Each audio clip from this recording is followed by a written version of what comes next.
अनिल त्रिवेदी जनपद फतेहपुर का निवासी जाती है तुम्हारी विपुली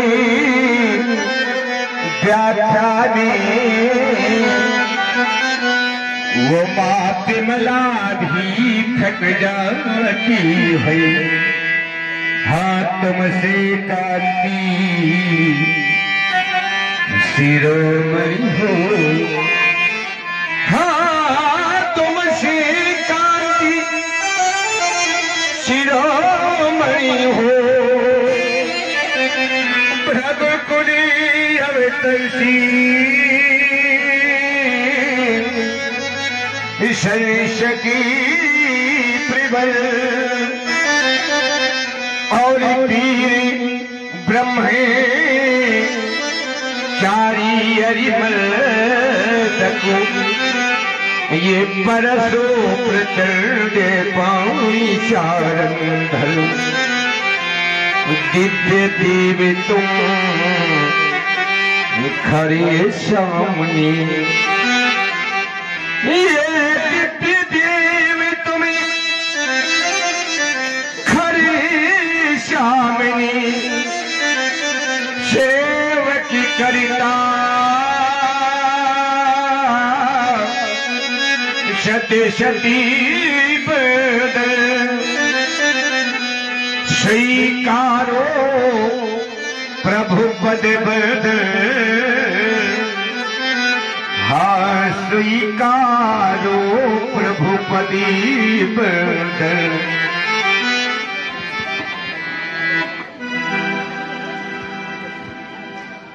क्यों नहीं तुम्हारे द्वारा प्रणाम किया गया तो हृदय बड़ा विचारवान हो गया। वैसे भी वर्तमान का समाज इस समय बड़ा बिगड़ता हुआ चला जा रहा है। इस समय किसी की कोई मर्यादा संस्थापित नहीं रहेगी। तभी तो मैं बार बार कहा करता हूं कि कागज के फूल चढ़ाते हो प्रतिमा पर, अब पूजा को खिलवाड़ समझ बैठे। कागज के फूल चढ़ाते हो प्रतिमा पर, पूजा को खिलवाड़ समझ बैठे हो। अब मन की समीप का कभी कोई पहचाना और भाव को मझधार समझ। तन से देखो तो कोसों दूर दिखाई देगा और मन से देखो तो एक पाठ दिखाई देगा। इसलिए सोनी आंखों पे रंग प्रेम का भर लो तो पत्थर में भी भगवान दिखाई देगा। अब तो तुम्हारे द्वारा प्रणाम किया गया तो विचार करने लगा कि प्रणाम करना पहली पाठशाला है, नई पाठशाला है। हमारे यहाँ नियम है, अगर व्यक्ति प्राथमिक पाठशाला का विद्यार्थी नहीं बनेगा तो कभी भी मानवता से विभूषित नहीं हो सकता। हर व्यक्ति विश्वविद्यालयों में तो जाने की इच्छा करता है, लेकिन कभी प्राथमिक पाठशाला में नाम लिखाने को स्वेच्छा से स्वीकार नहीं कर पाता। क्यों? क्योंकि प्रणाम करना पहली पाठशाला है।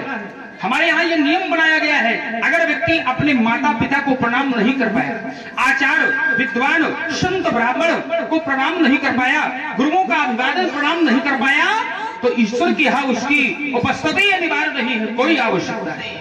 अस्तु, आपके जीवन के लिए बड़ा ही उत्तम शुभ आशीष है। ओम गण ज्ञान की गंगा बह निकले, गण ज्ञान की गंगा बह निकले। अगर मनुष्य के जीवन में कभी ज्ञान रूपी गंगा का बहाव हो जाए तो नदियों का स्नान मिले चाहे न मिले, फिर किसी नदी या सरोवर के स्नान की उसको कोई आवश्यकता नहीं रह जाती। गर प्रेम प्रसून खिले मन में तो धन धनवान मिले चाहे न मिले। एक बार मेरे गुरुदेव आचार्य भगवान शंकर से पूछा गया कि परमात्मा कैसे मिले, तो भगवान शंकर कहने लगे कि हरि व्यापक ये सर्वत्र समाना। वो ईश्वर हर जगह व्याप्त है, लेकिन मिलेगा कैसे? तो कहा प्रेम से प्रकट हो ही मैं जाना। तभी आचार्य को बार बार कहना पड़ा, गर मन बहु प्रेम प्रसून खिले तो धन धनवान मिले चाहे न मिले। संतोष का धन कर मिल ही गया तो जग में सदैव मिले चाहे न मिले। अभगुराम आशीष मिले कब और आशीष मिले चाहे न मिले। हाँ गुरु विचारवान, गुरु सुभाषिस।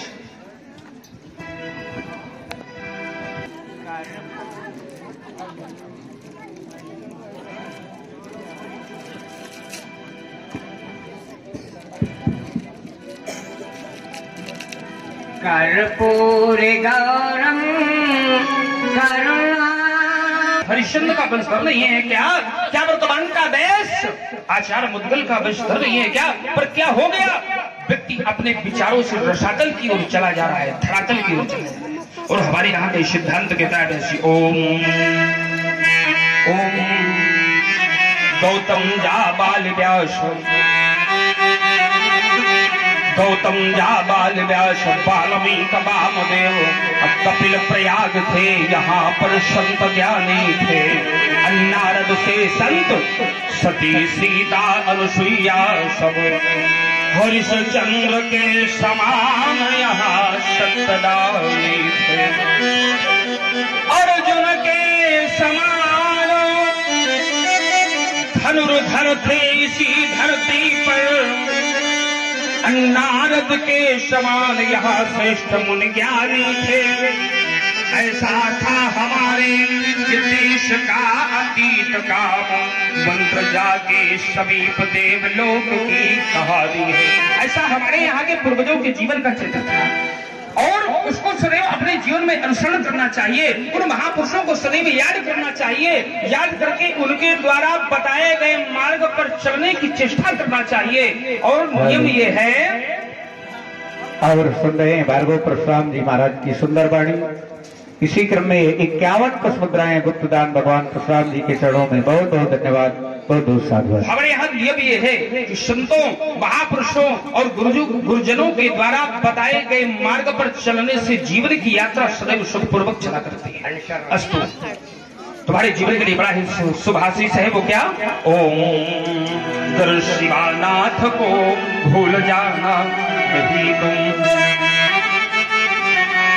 जीवन में कितने भी पाखंड संप्रदायवाद क्यों ना पैदा हो जाए, लेकिन कभी भी परमात्मा की सत्ता को नकारा नहीं जा सकता। विश्व में आज तक कभी दो कार्य नहीं हो सके। पहला तो संसार को कभी पकड़ा नहीं जा सकता और दूसरा ईश्वर को कभी छोड़ा नहीं जा सकता। तो शिवानाथ को भूल जाना नहीं तुम, किसी और में मन लगाना नहीं तुम। बनो कीर्तिगामी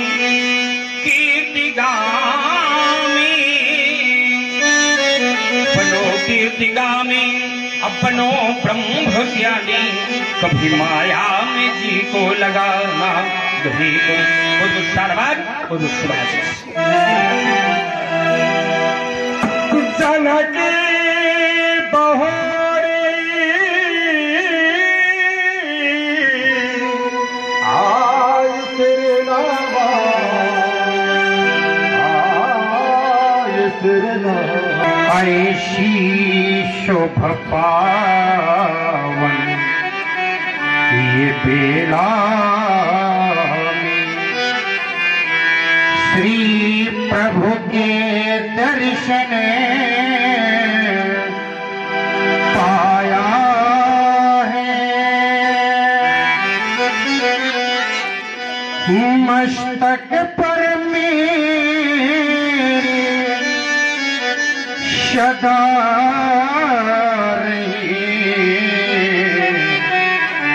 दिनकर कमलों की छाया है।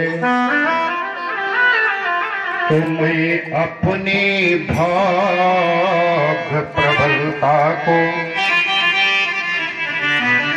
मैं अपनी